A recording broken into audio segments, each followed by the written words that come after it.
starting with linked list now. The best way to imagine what a linked list can do is to imagine the scenario of the treasure hunt game. So first of all, when we want to participate in the game, so need to reach the point where the game is going to start. So that is the initial location, that is first location of the game, which eventually holds a reference to the next position. That is, you get a check which holds some problem, which has some problem. You solve that problem, and you reach the next location. That is exactly what happens in case of linked list. You start with the head node. That is what we call head node, and that head node has a reference for the next position. And once you reach that position itself contains the reference of the next position, and it goes on until you have traversed the entire linked list. So that is exactly how linked list works. That is the basic idea. That is the abstract view of what linked list is all about. So we'll be starting with the features. Now, linked lists are linear, so that is quite obvious with the visualization part, and they're also dynamic in size. They're dynamic in size because you need not say that you need let's say 10 elements or 15 elements or 20 elements. You just insert your element and that's it. You need not specify the size and all that stuff. And it has no positional indices. So for the reason, as you can see over here in the diagram, they are not contiguous. I mean, if you talk about arrays or vectors, or if you talk about arrays, so if the first index with the first position or the element at the first position is at address 100, so the element at the third index will be 3 into 12 positions ahead, 3 into 4 positions ahead of the initial position. That is 100 plus 112, and then you reach that position. That is not the case with linked list. So suppose you want to access the third element. So nodes, what these we call these elements as nodes. So nodes in a linked list are arranged randomly inside the memory. They are not contiguous. So as I talked about the treasure hunt game, if you want to reach the third location, you cannot reach the third location until you reach the second location. So you cannot access elements using indices. Okay. So I also said that head node is quite important because if you lost the reference to the head node, you lost the complete linked list because you actually want to reach the starting position before moving ahead. Yeah, so that's the features. Talking about the advantages, as I said, it is dynamic in size, and since it is dynamic in size, so you need not specify how many elements you want. So for example, in case of arrays, you say that you need 15 elements but you store 10 elements. Why you say 15 elements? Because you want to be on a safer side. Yeah, so if you want to add more elements and perform some operations on it, so it should not cause a runtime error. But in case of linked list, as you don't specify how many elements you need, so definitely there's no wastage of memory. And insertion and deletion is easy. As we saw in arrays, you actually need to left shift or right shift all the elements. But in case of linked list, all you need to do is just adjust the reference pointers. That is, for example, if you have a node, that node consists of some data, some value, and it also consists of a reference to the next element. So all you need to do is just change the references, and also it is efficient usage of memory. It's quite obvious. Also, it is talking about the disadvantages. It is quite sensitive. That is, as I said, if head node is lost, the list is lost because you definitely need to know from where the list starts. Otherwise, you cannot traverse the list. Also, as I said, no random access is possible using indices. So yeah, that's another disadvantage of a linked list. So yeah, talking about the linked list. So since inside a linked list, we need to hold some data. That data can be an integer, a character, a double or string or whatever. So here we are considering an integer linked list. So as you can see, we have the structure. Inside the structure, we are holding the data that is of the type int. And we also have a pointer of type struct node, which will be pointing to the next element. Also, we have this head node because it's quite vital for a linked list to have a head node. Okay, so Now we'll be talking about the initialization part of a linked list. So you can see this is a create SSL, that is singly linked list. Oh, sorry, spelling.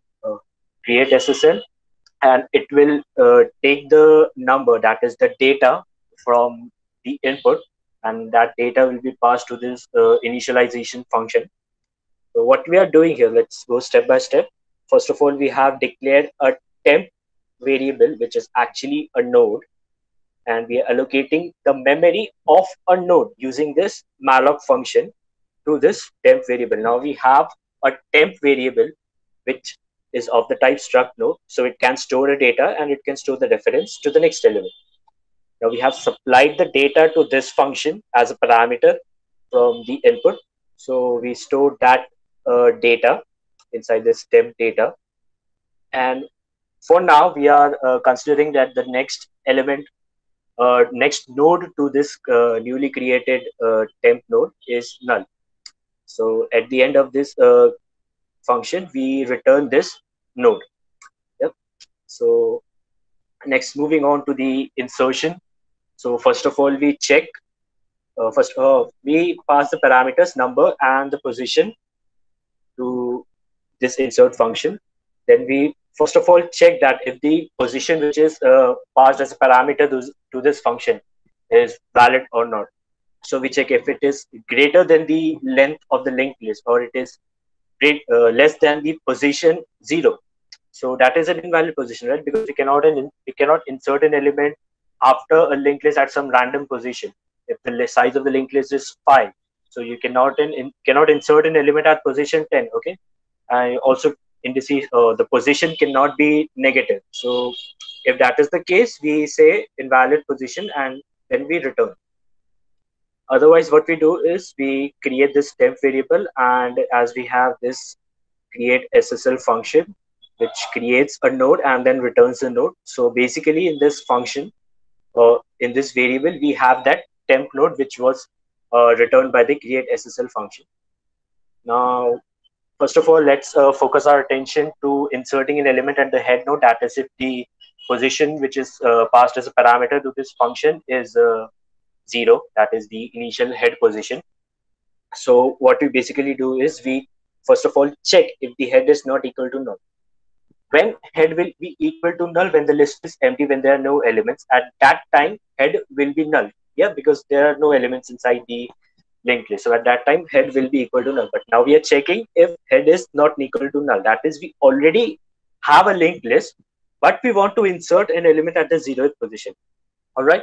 So what we do is in this create SSL, we already have the data, that is the value which is to be stored at that node, already stored over here. So now what we want to basically do is adjust this next pointer. So over here, we say that temp next should be the previous head node. That is, currently we have some head node because the list is not empty. But now this temp node should be the head node. So temp next should be the previous head, which in this case is the head. Okay, so what it will do after it comes out of this if block, it will say head equal to 10, right? Because it's obvious, it's going to be the 0th element of the linked list. So that's what it does.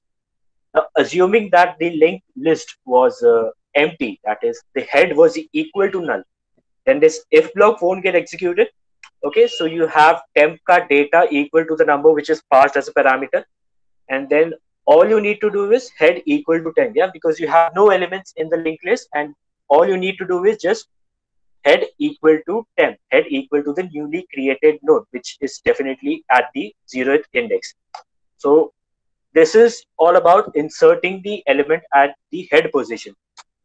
Moving on to inserting an element at any random position, which can be anything. So if it is anything other than 0, so this if block won't get executed, but we still have this create SSL. So we have this temp variable, that is temp node initialized with a data value, and all we need to do is adjust the next pointer. So first of all, we create another node, temp1, which will be used to loop over the linked list to traverse the linked list. We also have an integer variable I. So we'll be starting I from 0 to one position behind the position we want to insert the element. Yeah. So if, for example, you want to insert an element at position 4, so we move until position number 3. Yeah. So what we do is go to POS minus 1, and then we increment temp1 to its next position. Yeah, because next position, we go on until we reach the third position, right? So we want to insert at position number 4. Keep that in mind. Next, what we do is temp connect. Now, what is this temp? Temp is the previously created node element. Yeah. So that is exactly the node which we want to insert in the linked list. Yeah. So we have a linked list we want to insert at the fourth position, and we have reached the third position using this temp1 variable. Now, currently, temp1 ka next will be the current element at the fourth position. Yeah, but we want to insert a new temp at the fourth position and shift the element which is already existing at the fourth position to the fifth position. Yeah, so what we do is temp ka next, the newly created node, uska next to be temp1 ka next. Third ka next would be the fourth element. So the newly created node, uska next element will be the previous fourth element. And then we say temp1 ka next to be the temp, that is the third element. Uska next element will be our newly created node. So we have inserted a temp node at position number 4. And previously we also said that temp ka next should be the temp1 ka earlier next. So temp will point to the previous fourth position. So the previous fourth position element is shifted to the fifth position. So that is basically how you insert an element at any position apart from the head position. Now, if you didn't understand what I said, you will be shared. This code will be shared with you, so you need not worry about this. Next, we'll be talking about deleting an element from a given index. So yeah, we pass the position that we want to insert an element which is present at this position. So we initialize temp to head. So we start from the head and traverse the list. Again, as we did in insert function, we first looked upon how to insert an element at the head position. Now we'll talk about how to delete an element from the head position. So we say head equal to, if position equal to 0, that is we want to delete an element from the head position. So we say head equal to temp ka next. Now temp currently is the head position. Yeah. So head ka next will be, for example, head is 0th position. So head ka next will be the element at first position. So head will be temp ka next. Yeah. So the new head is temp ka next. So the new head will point to the first position. And then we free the temp variable. Now what temp consists of is the head. That is the previous head. Now we delete that previous head. That is, we use the free function to delete the previous head. So now we have deleted the element at position 0. And then we also have a new head, which is the element which was previously next the head. Yeah. So once we delete this, once we execute this free function, we return from this function. Yeah. Now, if we want to delete an element from any other position other than the head, we use the same fundamentals. We declare a variable I. We declare a variable I. We move until we move to one position before the position we want to delete. So temp currently points to, for example, we want to delete an element at position 4. So now temp will point to the position 3. Yeah. So we now have temp at position 3. Keep this in mind. And then we also have initialized temp1 variable, which will be pointing to temp ka next. That is the fourth element, because temp is third element. So temp ka next will be the fourth element. So now temp1 is pointing to the fourth element. Now what we simply do is temp ka next to the temp1 ka next. That is the third element. That is our temp. Will now point to temp1 ka next. That is the fifth element. Yeah. And we also, because temp1 is the fourth element, so temp1 ka next will be the fifth element. And then we free temp1. That is the fourth element in the linked list. So we have made those, we have adjusted the pointers here, and we have also deleted or freed the fourth element from the linked list. Okay. So now coming to the printing of linked list, it is extremely simple to do so. Again, we start from the declaration of temp variable, which is equal to the head node. And until temp is not equal to null, that is, temp will be equal to null when we have already traversed the entire list. So we print the data at the temp node, and then we say temp equal to temp connect. That is, we increment our temp node to the next position. Okay, so yeah, this is not the printing function. I guess this is the length function. Sorry for the mistake. This is the length function. So we start from count equal to 0. We again, as usual, declare the temp variable which is equal to head. We move until temp is not equal to null. So you can see it is almost similar to printing the list. It's just that we don't print the element. We just increment the count variable each time we loop around.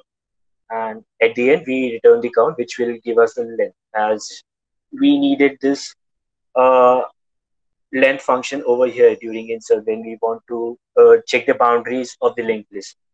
So yeah, that completes our implementation part.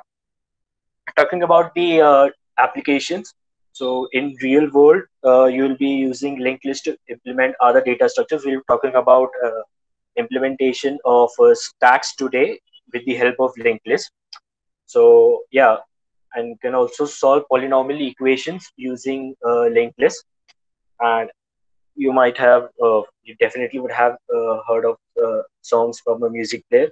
So you need to move to the next song, or you need to move to the previous song. So that is basically a connection between the current song and the next song, and the current song and the previous song. That is again where linked list comes into picture. Also, navigating through web pages, there is some left and right icons on the top left corner of any web page or your browser. So that is basically how you move to the previous page and you move to the next page. So that is again an application of linked list. Industrial application now, it is also used for low level memory management.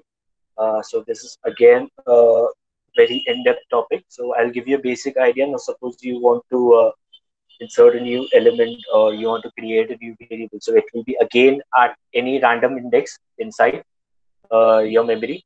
So yeah, so in that case also you need a linked list and linked list of states. Now again, this is in-depth topic, but suppose you are creating some sort of a record.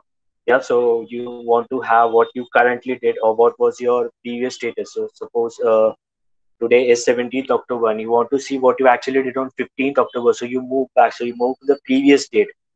Okay, so again, there you use this linked list. So this is linked list of state, the state of your work. Also in the file systems, yeah. So you use linked list in file systems as well. So this is basically what the applications of linked list are all about.